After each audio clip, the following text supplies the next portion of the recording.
Glória a Deus. Então vamos começar. Gente, vamos começar a falar hoje, né? Uma nova série, estudar.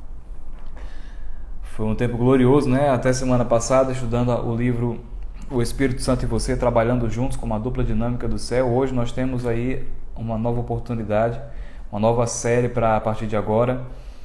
Aí nós vamos mergulhar nesse livro aqui, ó. Zoe, a própria vida de Deus, do nosso querido irmão Reagan.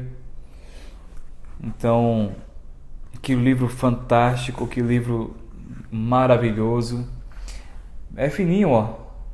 Tá vendo? Ele é um livro fino, mas não se engane. É um livro extremamente denso e pesado mesmo, de revelações, né? de entendimento, de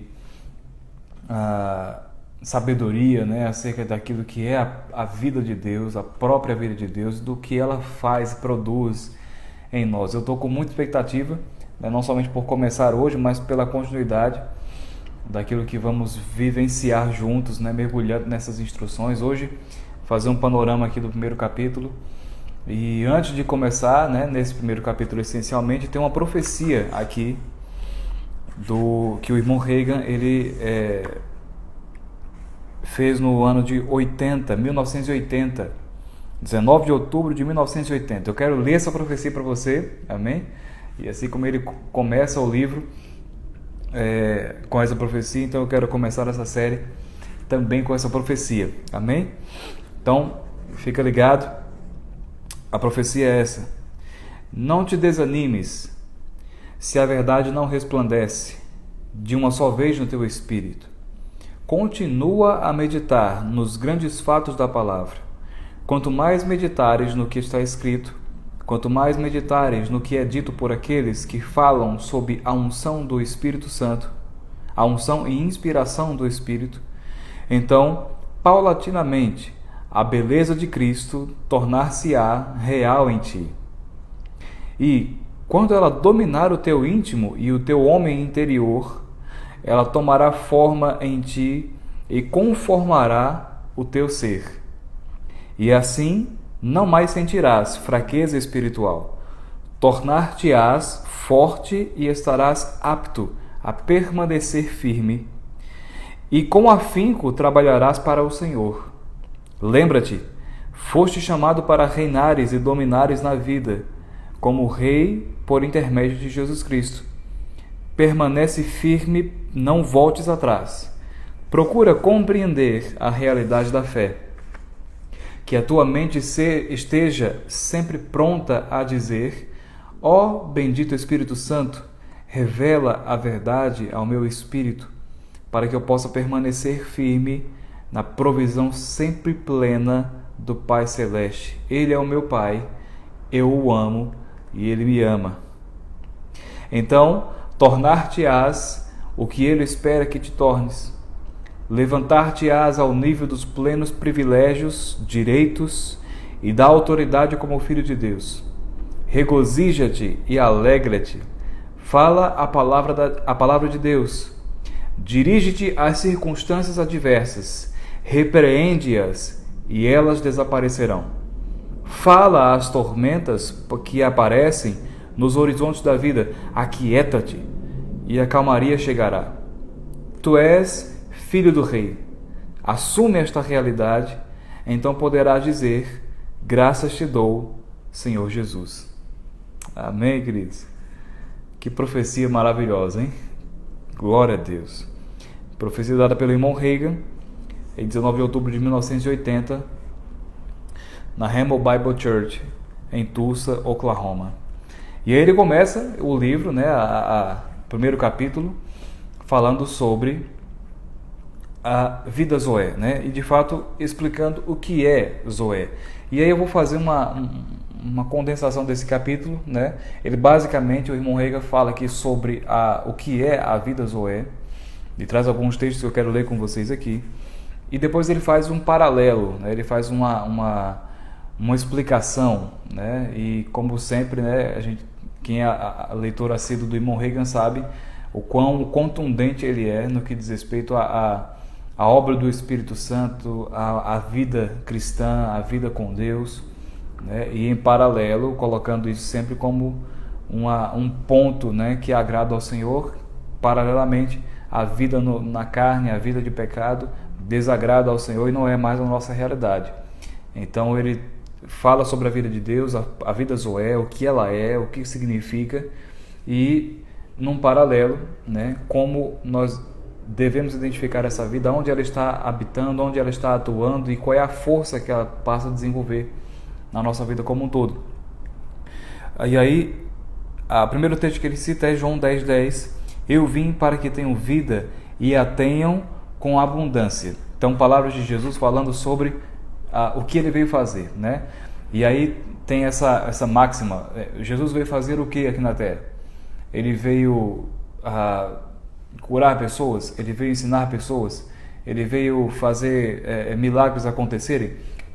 Sim, isso é parte da jornada de Jesus, mas o final, né, a finalidade de Jesus ter vindo, ele mesmo diz aqui nesse texto, João 10:10, eu vim para que vocês tenham vida, e vida em abundância. E a palavra vida que aparece nesse texto é Zoe, né, ou Zoe.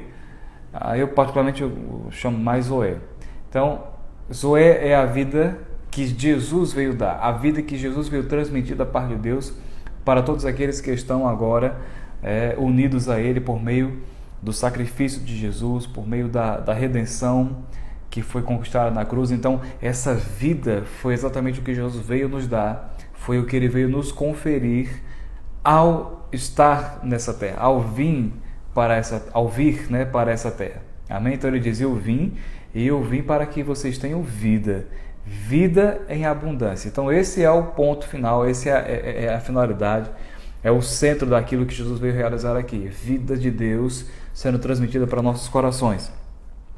Em João 3, capítulo 16, porque Deus amou o mundo de tal maneira que deu seu Filho unigênito para que todo aquele que nele crê não pereça, mas tenha a vida eterna. Em Romanos 6:23 diz, porque o salário do pecado é a morte, mas o dom gratuito de Deus é a vida, e a vida eterna que Ele veio nos dar é a natureza de Deus, ok? Então Ele veio nos dar a própria essência de Deus. O que é a vida Zoé?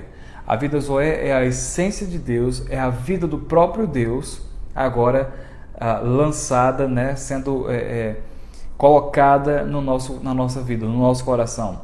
Essa vida de Deus, essa essência de quem de fato Deus é, toda a constituição, o DNA de Deus sendo transmitido para a nossa vida, né, sendo colocado no lugar daquela natureza pecaminosa, a natureza decaída, a natureza que de fato nos fazia estar mortos espiritualmente.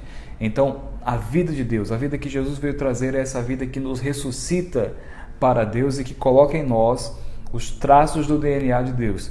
Essa é a vida Zoé, essa é a essência. De fato, quando nós vamos analisar, a Bíblia tem 4 palavras, né, no Novo Testamento que falam sobre vida, ou 4 palavras que dão origem à palavra vida no nosso idioma. Então, por exemplo, nós temos a palavra vida Zoé, nós temos a palavra vida psique, nós temos a palavra vida bios e nós temos a palavra vida, vou procurar aqui, depois eu vou lembrar, mas são 4 palavras. E aí a primeira palavra Zoé é a própria vida de Deus, a palavra psique é a vida no sentido da alma, né, das emoções, a outra palavra bios é a vida natural, a vida animal, inclusive. E a outra palavra, deixa eu ver se eu encontro ela aqui logo para não ficar. Anastrofe. Anastrofe é um comportamento, né? Uma forma de viver. Agora, não é qualquer forma de viver. Anastrofe significa uma forma de viver desordenada, ok? Então, recapitulando: Zoé, a própria vida de Deus; psique, a vida natural, né? A vida emocional, sentimental; bios é a vida no sentido geral, a forma de se viver, a forma de se conduzir, de uma forma geral. Mas tem a anastrofia ou anastrofe, que é a vida desenvolvida de uma forma desordenada. Ok? Então temos essas 4 palavras. De fato, Deus vem, né? Jesus vem para nos compartilhar a vida de Deus, a vida Zoé, amém? A vida que é a própria essência de Deus.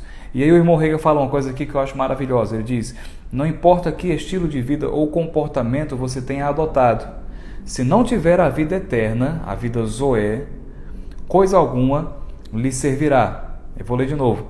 Não importa que estilo de vida ou comportamento você tenha adotado anteriormente, se não tiver a vida eterna, coisa alguma irá servir-lhe. Receber a vida eterna é o maior milagre que pode acontecer conosco. Eu lembro que eu falei na semana passada exatamente sobre isso, né?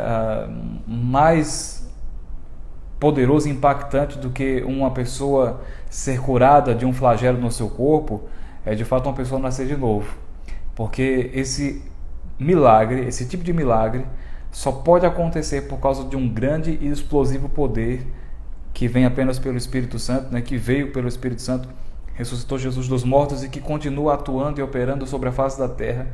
Toda vez que uma pessoa nasce de novo, é a exemplificação desse poder explosivo, trazendo, né, capaz de trazer alguém que está morto a uma vida espiritual. Amém? Trazer alguém que está fadado ao inferno para então ele estar de repente de pé, vivo e agora com a própria vida e essência de Deus dentro do coração daquela pessoa. Então foi isso que aconteceu conosco. Antes, né, eu creio que aqui, assim como eu, pessoas foram curadas de problemas, de sintomas, de flagelos, de coisas mais graves, coisas menos graves.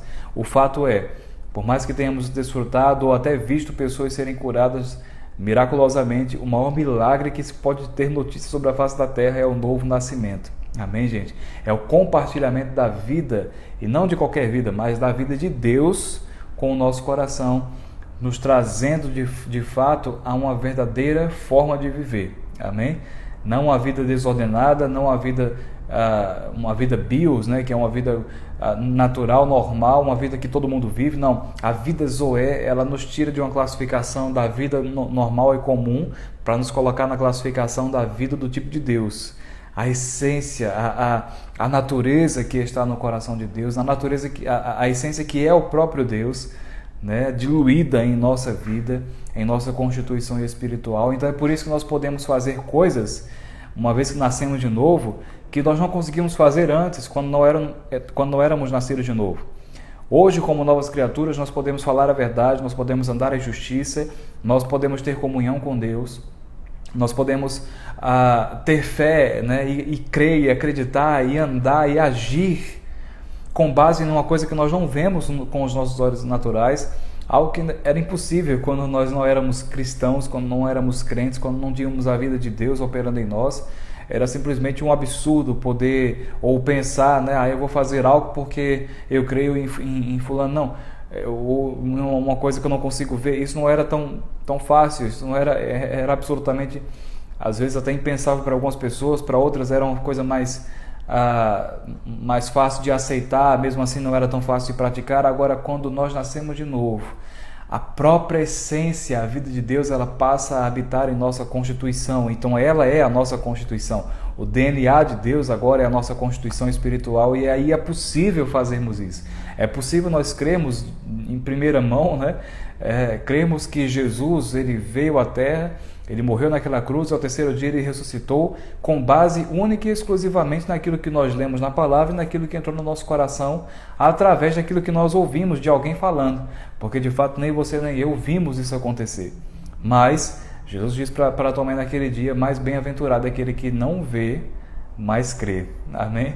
Então nós somos mais do que bem-aventurados. Nós não vimos esses fatos acontecerem, mas nós cremos de todo o nosso coração.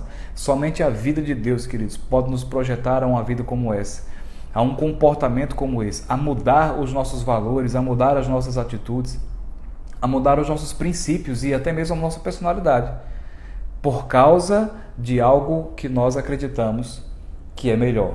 Amém? Eu estava lembrando sobre isso aqui, pegando um ponto, e como eu falei, eu estou fazendo um resumo, ok, desse primeiro capítulo. Eu lembro que há alguns anos atrás, né, e esse ponto aqui especificamente que o irmão Rega diz: não importa que estilo de vida ou comportamento você tenha adotado antes, se não tiver a vida eterna, coisa alguma irá servir. E veja, eu quero fazer 2 comentários aqui, 2 memórias que eu tive. Na minha juventude, infância e juventude, nós tínhamos uma pessoa bastante importante, né, na nossa vida. Eu creio que ela esteja viva ainda, eu não sei, mas essa pessoa, ela era a chefe da minha mãe. Minha mãe trabalhava na repartição pública e a chefe daquele setor dela era uma pessoa de uma absoluta bondade.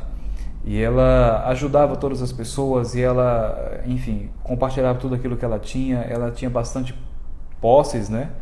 E morava numa casa enorme. E a minha mãe, que foi lá algumas vezes na casa dela, testemunhava para mim dizendo: olha, a casa dela parece na verdade uma pensão, né? Porque ela é casada, ela tem alguns filhos, mas os filhos já são casados, então ela teria que morar teoricamente só ela e o marido e aproveitar toda aquela estrutura, mas ela decidiu fazer com que os funcionários dela morassem com ela, familiares dela morassem com ela, pessoas que não tinham condições, né, da família de pagar um aluguel e etc. Ela trazia para dentro da casa dela. E numa refeição era comum que 20 pessoas estivessem ali comendo, e comendo do bom e do melhor, como minha mãe sempre dizia. E essa mulher tão bondosa de coração, ela foi responsável, gente, por sempre, durante a minha infância e juventude, ela comprava os livros dos meus estudos. E eu sou muito grato a ela por isso. E sempre fui. Ela tinha esse combinado, né, com a minha mãe e comigo. Então ela me dava os livros, ela comprava na loja, fechadinho, lacrado, e me dava novo. E eu tinha uma missão de estudar com aqueles livros durante aquele ano, mas eu tinha que cuidar daqueles livros, né? E porque no outro ano, uma outra pessoa que ela ajudava, o menino, ele era um ano a menos do que eu, então ele receberia os livros meus, né? E naquele próximo ano, então, ela me daria outros novos, e aqueles meus anteriores eram passados para o rapaz, e assim era. Então, eu acredito, inclusive, foi daí que eu passei a ter esse hábito de não riscar livros, né? Muitas pessoas riscam livros, né, e gostam de riscar para poder fixar e tal. Eu sempre fui o contrário, nunca gostei de riscar livro, né? De pouco tempo para cá foi que eu vim fazer algumas marcações com marca-texto. É só uma coisa muito, muito especial, né, para eu poder riscar, de fato, escrever num livro, né? Como até foi uma declaração que eu escrevi no livro do Rick Renner, que nós falamos na última série. Talvez tenha sido daí que surgiu esse meu comportamento. Mas veja, o fato é, aquela pessoa era tão bondosa, ela fez tantas coisas, não somente isso, mas ela fez muitas coisas para alcançar a nossa família, abençoou de muitas formas a nossa família, a nossa vida lá em Campina Grande. E um dia eu estava indo para a igreja, eu não lembro agora exatamente se eu estava indo ou voltando, mas de repente chegou à minha memória aquela mulher. E eu disse: pai, será que ela só pode ser salva? Ela é tão boa. Ela só pode ser salva. Não tem como não ser salva tendo um coração como ela tem. E aí o tempo foi passando, né? E eu descobri o que está de fato, o que de fato baliza a nossa vida, a nossa salvação. A nossa salvação, ela não está balizada no quão bom ou no quão ruim nós somos, mas sim ela está balizada, ela está centralizada na vida de Deus, que pela nossa confissão de nos entregar ao Senhor Jesus, um dia passou a habitar em nosso coração. Então não existe, eu fui bom, né, eu sempre fui bom e sou salvo por isso. Não, o que determina se nós estamos em Cristo é a vida de Deus operando em nosso coração. Então, da vida de Deus operando no nosso coração, bondade vai surgir, paz, alegria, domínio próprio, perseverança, todas essas coisas vão começar a fluir dentro de nós, porque isso é a essência de Deus. Agora, obviamente, todo ser humano nasce com essa essência de alguma forma, né? E se permitir ser assim, ela vai exemplificar aquela natureza ou pontos dessa natureza ao longo da sua jornada. Mas o fato para nascer de novo, tem que aceitar ao Senhor Jesus. Amém? A vida Zoé é a vida que vai nos projetar para essa salvação, para essa convicção e certeza, né, de que de fato nós estamos salvos em Cristo Jesus. Amém? De que o nosso espírito está recriado, porque de fato é o que nós somos, né? Nós somos um espírito, temos uma alma, temos também um corpo, possuímos essas coisas, mas quem possui? Somos nós, espírito, amém? O nosso eu interior, o nosso eu verdadeiro, quem nós somos de fato, ok? Então, o irmão Hegel, ele coloca aqui uma pergunta, ele diz: o espírito é perfeito? O nosso espírito, ele é perfeito? Uma vez que nós nascemos de novo e nós temos a vida de Deus operando no nosso coração, então isso torna o nosso espírito perfeito? A resposta para isso nós podemos encontrar aqui em 1 Pedro, no capítulo 2, versículo 2, diz o seguinte: desejai ardentemente como crianças recém-nascidas o genuíno leite espiritual, para que por ele vos seja dado crescimento para a salvação, ok? Crescimento para a salvação. A pergunta que ele fez foi: o Espírito é perfeito? A resposta é não. Veja, existe uma necessidade de entendermos um pouco melhor sobre a palavra perfeição. Perfeição, no nosso vocabulário em português, sugere algo que não tem defeito algum, né? É algo que praticamente ele foi feito daquela forma, né? E a Bíblia nos garante, queridos, que nós entramos num processo de perfeição. Perfeição na Bíblia significa maturidade, alcançar um ponto de maturidade. É aí onde nós temos esse entendimento, né? Chegarmos à estatura de varão perfeito, à estatura de Jesus. Ele sim é perfeito, ele sim é maduro, é pleno. E nós estamos numa caminhada de chegar até essa estatura. Se ele disse que é possível nós chegarmos, é porque é possível nós chegarmos na estatura de varão perfeito. Dia após dia, a vida de Deus que está em nós, o DNA de Deus, a essência dele, vai nos projetando, tanto quanto, né, nós vamos também dando a oportunidade disso acontecer, ou vamos nos abrindo para essa vida nos transformar. Então, essa vida de Deus, a vida Zoé, a vida que é a essência própria da natureza de Deus, ela vai nos projetando mesmo a alcançar em áreas após áreas, dia após dia, a maturidade ou a perfeição. Então, o nosso espírito, ao nascermos de novo, ele não se torna perfeito de uma hora para outra, não. É como um bebê. E o apóstolo Pedro fala isso aqui claramente, né? Então é como nascer de novo, é como um bebê mesmo, que nasce naturalmente. Meu filho hoje tem 3 meses de idade, fez essa semana, dia 14. Ele é um bebê, ele não pode comer feijão com arroz, ele não pode comer cuscuz, infelizmente ainda não pode comer cuscuz. Daqui a pouquinho eu vou conseguir inserir isso no cardápio dele com toda certeza. Mas veja, ele não pode comer cuscuz agora porque não tem maturidade suficiente para comer aquilo, né? Para digerir aquilo. Qual é o nível que ele pode receber hoje de alimentação? O leite materno. Da mesma forma como nós nascemos de novo, nós não podemos comer, né, veja, porções de cuscuz, né, da palavra. Nós precisamos comer e tomar mesmo o genuíno leite da palavra, ou seja, os princípios básicos elementares que estão lá em Hebreus capítulo 6, por exemplo, as doutrinas básicas, né, aquilo que é o elementar da nossa vida, aquilo que é a base da nossa vida, a autoridade, o nome de Jesus, a cura, a imposição de mãos, o juiz eterno, né? A consciência de pecado e de justiça, né? Especialmente, e do que está por vir. Então veja, tem todas essas bases para nós nos alimentarmos, e essas bases a Bíblia nos apresenta como o leite genuíno da palavra, né? A comunhão com Deus, a oração. Então são esses princípios que vão nos tornando perfeitos, vão nos tornando maduros, amém? É possível, por exemplo, encontrarmos perfeição e maturidade, né, na área da nossa vida, como a área da saúde, por exemplo, e não sermos afligidos por doenças, né, ou não sermos fustigados com essas coisas que muitas pessoas são. Por quê? Porque nós, por causa da palavra, do conhecimento da palavra, do estudo da palavra, da comunhão com Deus, desenvolvemos uma característica de fortaleza nessa área da nossa vida, a área da saúde. E então é fácil, uma dor de cabeça chega, você automaticamente já dá uma ordem, aquilo vai embora, porque você está cheio da palavra e cheio do conhecimento de que você é curado. Então você se torna maduro nessa área. Quando uma tentação, quando um problema se levanta e você já começa a entender, isso aqui é uma doença, isso aqui é um sintoma, é uma enfermidade, eu já lanço a palavra e aquilo se encerra.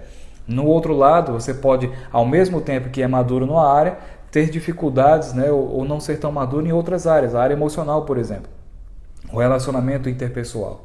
E aí você precisa trabalhar, então, o que a palavra diz, o que o Espírito Santo vai trazer ao seu coração para, então, tornar-se maduro, né, para aperfeiçoar-se na área dos relacionamentos, na área das finanças, na área da criação de filhos, enfim, todas as áreas que compõem a nossa vida. A própria vida de Deus, a essência de Deus, ela está o tempo todo, né, nos projetando a esse nível ou a esses novos níveis de perfeição, a esses novos níveis de maturidade todo dia. Uma coisa interessante, eu quero já partir para encerrar com isso. Uma coisa interessante é entendermos que nascer de novo, né, como eu gosto de reproduzir esse ensinamento que eu recebi do pastor João Roberto, lá de Campina Grande, nascer de novo é uma vez, né? Você ouve a palavra, você recebe daquela porção de fé para que você desenvolva fé e creia naquilo que você está ouvindo acerca do que Jesus fez, de Ele ter vindo para nos dar vida, e Ele para isso deu a própria vida dele, morreu na cruz, ressuscitou ao terceiro dia. Então essa mensagem principal do Evangelho, quando nós ouvimos, fé no nosso coração é gerada para aceitarmos a Jesus. Isso faz com que nós nasçamos de novo, isso faz com que o nosso espírito seja recriado. Então novo nascimento acontece. Mas novo nascimento, né, como é esse ensino, é uma vez só. Nós nascemos de novo uma vez. Agora, do dia em que nascemos de novo até o dia de Cristo, até o dia da volta do Senhor, nós estaremos numa constante caminhada de salvação, ok? A salvação do nosso espírito já aconteceu. Nascemos de novo, fomos recriados no nosso espírito. Tudo aquilo que foi passado ficou no passado, né? Tudo se fez novo. O velho homem já morreu, agora temos uma nova identidade em Cristo Jesus. Salvação no que diz respeito ao nosso espírito já aconteceu. Agora, daqui em diante, nós temos um percurso de salvação. Lá em Romanos capítulo 12, Paulo diz: olha, irmãos, eu exorto pelas misericórdias de Deus. E é mesmo como se Paulo estivesse dizendo: olha, eu clamo de todas as formas que você puder imaginar. Eu me ajoelho aqui para pedir para que você faça dessa forma. Para quê? Para que transformem a sua mente pela palavra, renove a sua mente pela palavra. Não se conforme, não se amolde mais aos padrões do mundo, mas transforme a sua forma de pensar, a sua forma de agir, segundo aquilo que a palavra instrui a fazer. O que Paulo está dizendo é o seguinte, ao mesmo tempo, você que nasceu de novo, né? Porque veja, Paulo não está escrevendo isso aqui para pecadores, está escrevendo para a igreja, para os crentes em Roma. Ele diz: olha, nasceu de novo, graças a Deus, o Espírito foi recriado, agora tem uma trajetória aqui a cumprir. Se salve todos os dias, né? Transforme o seu pensamento, transforme a sua forma de viver, transforme a forma como você fala, a forma como você age, a forma como você pensa, e transforme isso com base na palavra de Deus. E então salvação, nós passamos a entender, é um processo. Dia após dia nós vamos sendo salvos, amém? Maturidade vai ser alcançada dia após dia por causa desse processo que nós entramos de salvação. Então, é transformar a nossa mente com relação a não falar palavrão, é transformar a nossa mente com relação a não beber, é transformar a nossa mente com relação a não mentir, a não ficar de olho no que não deve, né? Na mulher dos outros, em pornografia, em homem dos outros, né? Também a gente fala de mulher dos outros, mas tem a mulher que fica olhando para o homem dos outros. Veja, é uma transformação 100%.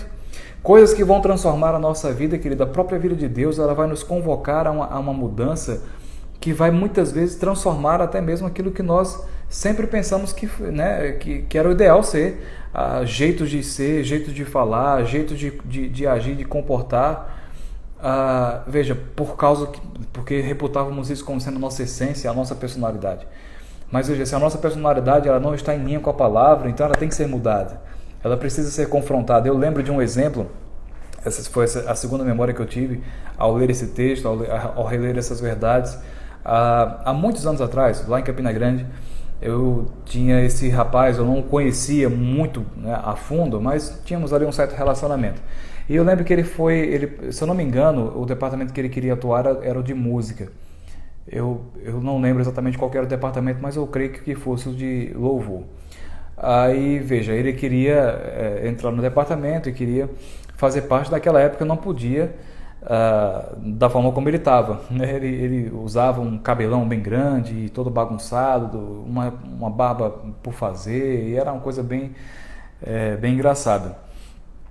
E uma das prerrogativas que o líder do louvor deu para ele foi: cara, você tem, ou do departamento, que eu não sei qual que era, não lembro exatamente, mas o líder falou: olha, você tem potencial, você tem, né, enfim, as credenciais para entrar, mas, cara, corta esse cabelo, né, dá uma melhorada na sua aparência, para não ficar estranho como tá. E eu lembro que esse rapaz, ele ficou meio que injuriado e quase chegou a desviar, ou mesmo desviou, não lembro agora. Eu sei que ele não gostou dessa resposta, né? E ele disse: não, mas isso é a minha essência, isso é quem eu sou, é a forma de me expressar, e etc e tal. E um belo tempo, né, depois, eu estava no shopping e entrei naquelas lojas que tem supermercado, né? E tem aqueles quiosques de companhias de telefone que vende os aparelhos de celulares, vende os planos de celulares, etc. E eu chego lá naquele quiosque e começo a olhar um aparelho aqui, um aparelho ali. Daqui a pouco eu olho para cima e eu vejo aquele rapaz lá, aquela figura, né, bem diante dos meus olhos. E quando eu olho para ele, tem uma coisa bastante diferente. E era a aparência dele. Ele tinha cortado o cabelo, ele estava sem barba, né, como a gente dizia lá, estava cabelinho na régua, estava barba feita, e uma aparência completamente mudada. E eu perguntei para ele naquela hora: disse: rapaz, eu quase não reconheci você, por que te levou a cortar o cabelo? Você não estava muito satisfeito com essa ideia? E ele disse: rapaz, mas é porque é o padrão, né? O padrão da empresa é esse. O padrão da empresa é que ninguém pode trabalhar com o cabelo que eu tinha ou com a barba que eu estava mantendo. E aquilo foi bem interessante lembrar desse fato, porque, veja, a resposta daquele rapaz para mim foi: a empresa tem um padrão. Veja, queridos, a vida de Deus tem um padrão. Nós temos um padrão em Deus que nós precisamos seguir, e esse padrão nos enquadra, amém? Esse padrão, ele nos coloca numa linha, numa jornada, e esse padrão vai ditar a forma como nós devemos andar, da forma como nós devemos nos comportar, a forma como nós devemos falar, a forma como nós devemos agir. A própria vida de Deus, ela está habitando em nós. Veja, aquele rapaz, ele começou a trabalhar naquela empresa, então ele era um porta-voz, ele era um exemplo, né? Ele era uma propaganda daquela empresa. A empresa tinha um cuidado e a empresa entendeu: rapaz, você com esse cabelo e você com essa barba, você com essa aparência, você não tem os critérios para representar a nossa empresa. Se você quiser fazer parte dela, então você vai ter que se amoldar a ela. Veja, a palavra de Deus, ela nos convoca a fazer algo bem semelhante a isso. Existem coisas na nossa vida para trás, né? A vida que nós tínhamos antes, que elas já não condizem mais com a vida de Deus e a vida que nós temos em Cristo Jesus. É possível sermos crentes e ainda fazermos coisas erradas? Sim, é possível. Mas o que a Bíblia nos exorta é: para que exista uma maturidade, para que você alcance perfeição, maturidade nas áreas da sua vida, existe um padrão.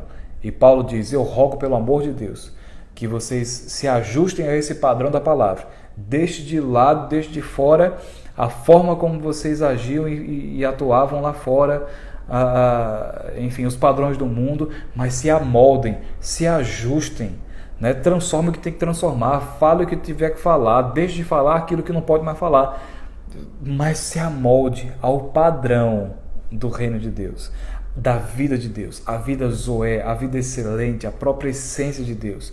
Ela tem que ser manifesta e tem que ser diluída, né, em nossas atitudes e ações. Amém, gente? Para finalizar, estamos com o tempo já esgotado. Tiago, no capítulo 1, versículo 21, diz: recebei com mansidão a palavra em vós enxertada, a qual pode salvar a vossa alma.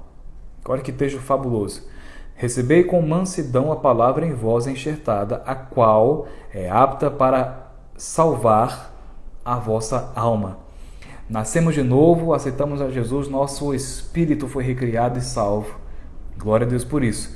Mas tem uma coisa que nós precisamos fazer todos os dias, que é salvar a nossa alma. E o que vai salvar a nossa alma, querido, é a palavra que em nós está depositada, enxertada. Amém? Precisamos salvar a nossa alma pela palavra de Deus. Amém, queridos? E experimentar maturidade, experimentar a perfeição, né, se desenvolvendo na nossa vida ao longo da nossa caminhada com o Senhor. Amém? Então esse foi o primeiro capítulo desse livro e tem muito mais para nós vermos aí essa semana com essa série nova. Amém? Vou orar por você. Pai, obrigado em nome de Jesus pela tua bondade, pela tua verdade, pela tua própria vida, Pai, que está operando. Obrigado por você nos dar um novo padrão de comportamento. Você nos deu um novo padrão de viver, Pai, algo sobremodo excelente, já não mais comparável com aquilo que nós tínhamos no mundo, já não mais comparável com aquilo que nós experimentávamos antes, com a forma como nós vivíamos antes, Pai, mas a tua vida, a tua essência, o teu DNA nos colocou numa forma de viver excelente, num padrão muito mais elevado sobre essa terra, Pai. É por isso que nós podemos ser chamados de sal da terra, luz desse mundo, porque representamos, Pai, a tua própria vida. Nos ajude pelo teu Espírito a entender quais são as coisas que ainda não estão padronizadas no modelo da tua vida, Pai, e nos dê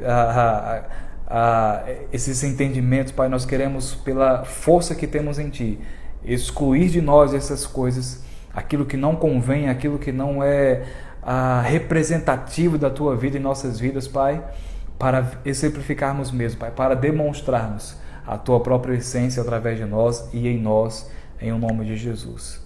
Amém, queridos? Glória a Deus, que bênção. Gente, vamos encerrar por aqui. Amanhã, 7h30, estaremos juntos mais uma vez. Amém? Aquele abraço. Deus abençoe, gente. Shalom.